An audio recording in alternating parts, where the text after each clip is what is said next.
Salam berjumpa kembali Bapak Ibu Saudara-saudaraku yang terkasih, teman-teman sekalian. Pada kesempatan ini saya mengajak kita kembali lagi untuk mempersiapkan sedikit waktu kita mendengarkan sabda Tuhan yang kita ambil dari penginjil Matius bab 15 ayat 21 sampai 28. Perempuan Kanaan yang percaya. Lalu Yesus pergi dari situ dan menyingkir ke daerah Tirus dan Sidon. Maka datanglah seorang perempuan Kanaan dari daerah itu dan berseru, "Kasihanilah aku ya Tuhan, anak Daud, karena anakku perempuan kerasukan setan dan sangat menderita." Tetapi Yesus sama sekali tidak menjawabnya. Lalu murid-muridnya datang dan meminta kepadanya, "Suruhlah ia pergi, ia mengikuti kita," dengan berteriak-teriak. Jawab Yesus, "Aku diutus hanya kepada domba-domba yang hilang dari umat Israel." Tetapi perempuan itu mendekat dan menyembah dia sambil berkata, "Tuhan, tolonglah aku." Tetapi Yesus menjawab, "Tidak patut mengambil roti yang disediakan bagi anak-anak dan melemparkannya kepada anjing." Kata perempuan itu, "Benar Tuhan, namun anjing itu makan rema-rema yang jatuh dari meja tuannya." Maka Yesus menjawab dan berkata kepadanya, "Hai ibu, besar imanmu, maka jadilah kepadamu seperti yang kukehendaki." Dan seketika itu juga anaknya sembuh. Demikianlah sabda Tuhan, terpujilah Kristus.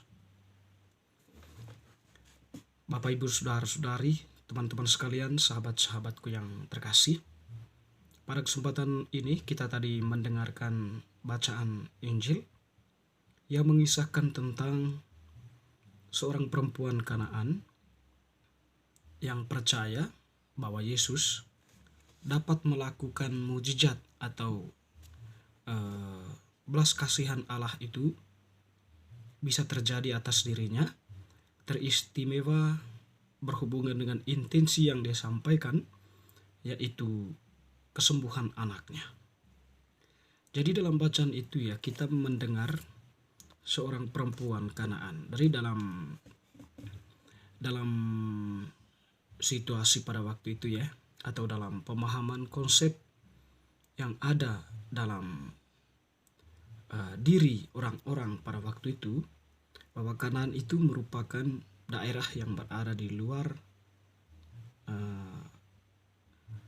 atau boleh dikatakan sebagai sebuah bangsa asing, bangsa yang tidak sepenuhnya percaya kepada Yahweh, atau mereka itu sudah mengalami intervensi dari pengaruh-pengaruh dari budaya-budaya di luar mereka, sehingga yang terjadi di situ daerah Kanaan itu, mereka itu merupakan tempat atau wilayah yang mempunyai kepercayaan tersendiri ya. Mereka menyembah atau mereka melakukan ritual-ritual yang tentunya berbeda dengan kebiasaan umum pada waktu itu yang dikenal oleh orang-orang Israel ya.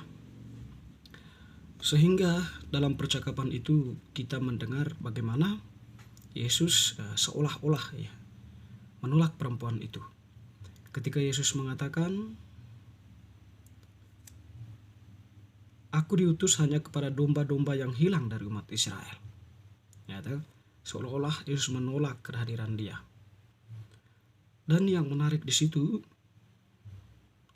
perempuan itu atau perempuan Kanaan itu ya, meskipun dia tahu bahwa dirinya itu bukan bagian dari Israel, orang Israel, tapi ya keteguhan hatinya untuk datang kepada Yesus ya, atau keteguhan hatinya bahwa Yesus dapat melakukan tindakan penyembuhan terhadap anaknya yang sakit, dia tidak mempedulikan hal itu. Dia tetap berteriak minta tolong kepada Yesus, "Tuhan, tolonglah aku." Yesus juga tetap nampak seolah-olah tetap menolak ya. "Tidak patut mengambil roti yang disediakan bagi anak-anak dan melemparkannya kepada anjing." Nah, perempuan itu pun tetap teguh pada pendiriannya. "Benar Tuhan, namun anjing itu makan dari rema-rema yang jatuh dari meja tuannya." Nah, Disinilah kemudian dari percakapan ini ya, bagaimana perempuan itu ya, meskipun dia tahu dirinya bukan bagian dari Israel, tapi dia menaruh kepercayaan yang besar kepada Yesus. Apapun yang dikatakan Yesus, ah, meskipun seolah-olah tadi ya pernyataan Yesus menolak dia, tetapi dia tetap maju. Dia tetap memohon belas kasihan Allah terjadi atas anaknya yang sakit. Nah, kerendahan hatinya di hadapan Allah, di hadapan Yesus ini, yang memungkinkan Yesus Allah atau belas kasihan Allah itu mengalir atas dirinya, atas anaknya itu. Yesus mengatakan, "Hai ibu, besar imanmu, maka jadilah kepadamu seperti yang kau kehendaki." Seketika itu juga anaknya sembuh. Nah itu. Jadi perempuan tadi itu ya, perempuan di luar Israel itu ya, datang kepada Yesus, lalu memohon kepada Yesus untuk menyembuhkan anaknya yang sakit. Meskipun dia tahu bahwa dirinya itu bukanlah bagian dari Israel. Dan di situ pun nampak seolah-olah Yesus menolaknya. Jadi keteguhan iman dari perempuan itu, ya, ia memungkinkan ruang pembatas itu, konsep-konsep masyarakat yang dulunya itu membangun sekat-sekat dengan bangsa di luarnya itu runtuh, roboh. Jadi perempuan itu kemudian mengalami belas kasihan Allah.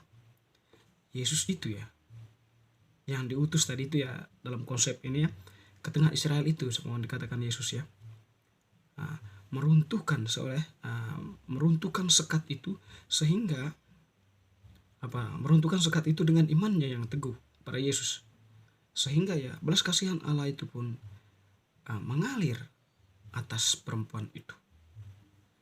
Jadi Bapak Ibu Saudara-saudari, sekiranya hal yang kita pelajari dari pengalaman perempuan ini dan Yesus yang menaruh belas kasihan kepadanya, yang pertama itu adalah iman. Jadi iman itu ya, iman kepada Allah itu terkadang dicobai sedemikian rupa. Tapi setiap orang yang teguh dan percaya teguh kepada Allah, dia akan tetap berdiri kokoh. Dia akan tetap setia meskipun ada banyak tantangan. Sebab dia percaya Allah itu pasti akan menolong. Allah itu akan membantu dalam kesulitan yang dialami. Iman yang tidak setengah-setengah ya, iman yang utuh. Menaruh seluruh dirinya, harapannya kepada Allah. Ya, dengan itu Allah tetap memperhatikan, Allah tetap memberikan pertolongan. Sebagaimana tadi perempuan itu, meskipun seolah-olah ditolak, meskipun dia tahu identitas dirinya bukan dari bangsa Israel, orang Israel, tetapi dia yakin bahwa Allah akan mampu melakukan sesuatu atas dirinya, kesembuhan anaknya. Lalu kemudian yang kedua adalah universalitas keselamatan Allah. Bahwa Allah itu datang ke dalam dunia ya, bukan pertama-tama atau tidak hanya tertutup kepada bangsa Israel, tapi diutus untuk seluruh bangsa, termasuk Kanaan itu.